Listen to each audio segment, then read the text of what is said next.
மே 22 ஒரு நுங்கம்பாக்கத்தில் ஒரு ரெஸ்டோ பாரு. அந்த பாரில் பார்த்தீங்கன்னா, ஒரு கலாட்டா நடக்குது. 2 பார்ட்டிக்கு பிரச்சனை ஆகுது. அதில பார்த்தீங்கன்னா, பெரிய அடிதடியா மாறுது. பாரே கிட்டத்தட்ட அடிச்சு உடைக்கிறாங்க. அதில பிரசாத்ன்னு ஒருத்தரு, அவர் வந்து ஏடிஎம்கே ஐடி விங்கில வந்து முக்கியமான பொறுப்புல இருக்காரு. அவர் ஒரு ஏடிஎம்கே பிரபலம். அவர் வந்து நம்ம ஒரு கட்சியில இருக்கோம். அதனால நம்ம என்ன வேணா செய்யலாம் அப்படிங்கிற மாரியா ஒரு ஒரு எண்ணத்தில, அவர் வந்து ஒரு பீர் பாட்டில எடுத்து ஒரு ஒரு இவர எதிர்த்து சண்டை போட்டார்ல, அவர் தலையில அடிச்சிடுறாரு. இதில பார்த்தீங்கன்னா, அவர் தலை உடைஞ்சு கிட்டத்தட்ட 16 தையலுக்கு மேல போட்டுர்றாங்க. ஸோ இந்த இடத்துல பார்த்தீங்கன்னா, இம்மீடியட்டா போலீஸ் அந்த பாருக்கு வராங்க.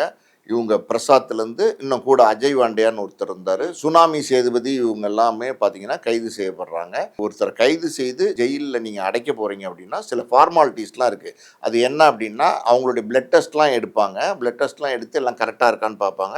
அந்த ஃபார்மாலிட்டீஸ்க்காண்டி பிளட் டெஸ்ட் எடுக்கும்போது, இவரு பிரசாத்தினுடைய பிளட்ல கொக்கைன் கன்டென்ட் இருக்கு.